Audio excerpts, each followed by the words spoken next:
and a 1, a 2. Jazz hands. The world stops dead in its tracks for news of actors and celebrities who have passed away. You never know who you're going to share your final curtain call with. It's called The Convergence of Fate.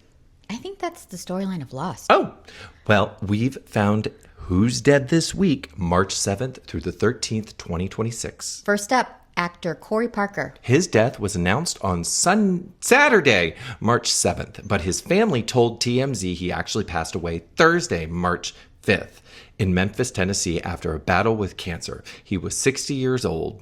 And film fans know Corey from his role in Friday the 13th, A New Beginning. That was the 5th one of the Friday the 13th. Is that what number it is? I've lost track at this point. Oh, no. Well, there's only 12, so Armageddon to come. And on the television, he was on Will and Grace. I don't think he was more on Will. And Love Boat, The New Wave. Next, Country Joe McDonald. He's a musician, singer-songwriter, actor. He died Saturday, March 7th, 2026, at the age of 84 in Berkeley, California, from complications of Parkinson's. Parkinson's is like devastating. He appeared in films like Gas. It's like dash, dash, dash, dash, dash, dash, from 1970. And that was a movie which starred Bud Cort from Harold and Maude, who just died February 11th. I'm excited because we covered him, not because he died. We're tying things together here. And also appeared as himself, Country Joe, with his band in the 1979 film More American Graffiti. Ooh, that was fantastic. He's best known for the anti-Vietnam War protest song, I Feel Like I'm Fixing to Die Rag. And I feel like I'm fixing to... And in 1969, Country Joe, you might know him from this, led the Fish Cheer, 4-letter F word, but did the other 4-letter F word. And he did it with nearly 500,000 people at Woodstock before launching into that song, I Feel Like I'm a Fixin' to Die Rag. And my goodness, they all knew those lyrics. That is epic. Next, Jennifer Runyon Corman. I think I hiked that canyon before. She died There's a place called Runyon Canyon in LA. In Hollywood, it's the place. Not Corman. She died Friday, March 6th, though her family confirmed the news 2 days later on March 8th in a social media post. She was 65 years old. Her cause of death was cancer, following what her husband, Todd Corman, described as a 6-month-long battle and an long, arduous journey. Ugh, of course. This is so awful. Corman, what is that? Corman, is that Roger's Yes, nephew? it's Roger Corman's nephew, who Roger Corman directed Gas, which Country Joe was in. Wait a minute. Who also died this week. This is a conspiracy. We are connecting the dots, or it's just a coinky-dink. Well, it's mine. Jennifer is known for Ghostbusters. Remember the scene with Dr. Peter Venkman, who's played by Bill Murray? You tell it. I love the scene.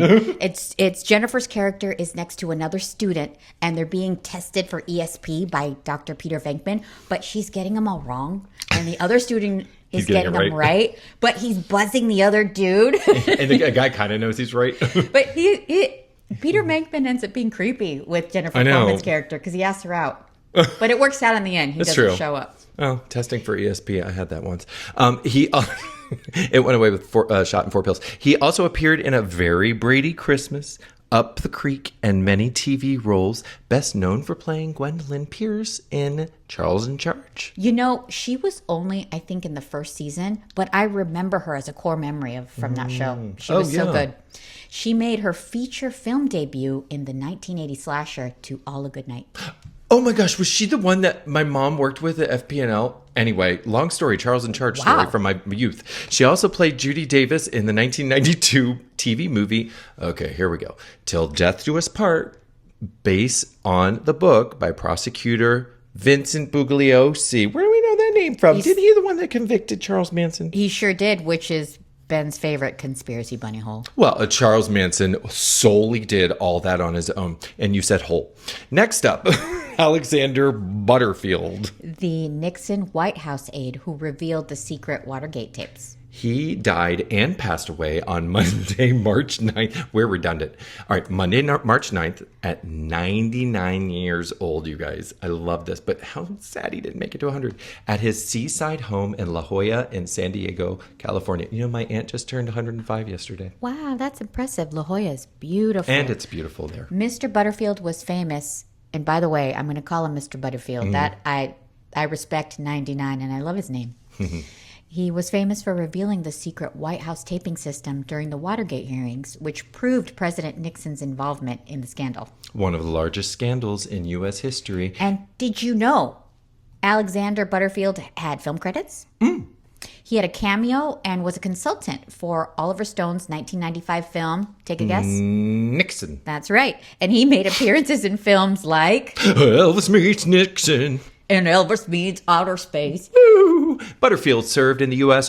Air Force, flying during World War II, those planes, and later serving during the Korean and Vietnam Wars. Thank you for your service, Mr. Butterfield. And for connecting things around with the Vietnam Wars. Next. And today it was announced that Phil Campbell, the Welsh guitarist and longtime member of Motörhead, died Friday the 13th at the age of 64. Gosh, this is a good day to go out. He passed away after a long and courageous battle in intensive care and following a complex major operation, though the reason for the original surgery wasn't disclosed. Basically, he died, you guys.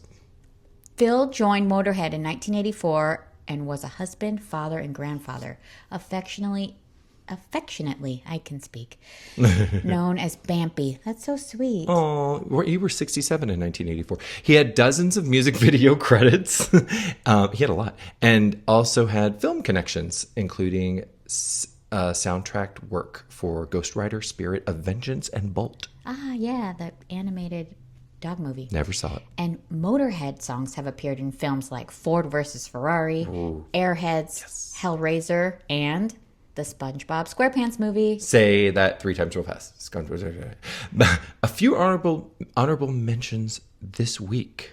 Tommy DeCarlo, lead singer of the band Boston, died Monday, March 9th at 60 years old after a battle with brain cancer. It's like the third person, like 60s with cancer. Yeah. According to his family's GoFundMe page, he suffered a sudden brain bleed. Bleed. Oof. Last September. That happens when you drink a lot, too. Not that saying that that's what happened to him. We're definitely not implying that. No, not at all. Underwent emergency surgery for it, and then the doctors discovered cancerous masses during the procedure. Wow. He later required additional treatment and was hospitalized again November through December after another brain bleed, according to sources. Gosh. And then Tommy toured with Boston for more than a decade. He took over for the vocals from Brad Delp, who died, 19 years earlier on the same day, March 9th. Interesting connection. Kind of like deleted himself. That was his death. Wow, that's wild. And many Boston songs have been featured in films and TV, including More Than a Feeling. That's right. And it's heard in Inside Out, Madagascar 2, Burlesque, and probably every single store you ever walked into. Inside Out is my burlesque name. Next, Annabel Schofield. She died February 28th. Guys, we know it was like 2 weeks ago, but the news didn't circulate until this week. They're holding out on us, Monique. Well, I'm glad we're finding out because Annabel was a beautiful model and actor, best known for playing Laura on the TV series Dallas. Kind of want to smack you right now for some reason. Oh, boy. Yes. And many people, is that from Dallas? Animal. Famous slaps, soap opera slaps. Snap out of it. And many people remember her from the iconic 1980s Bugle Boy commercial where she delivers a line like this. Excuse me, are those Bugle Boy jeans you're wearing? Yeah. And oh my God! And then the guy says yeah, and then she drives off. Women driving, am I right?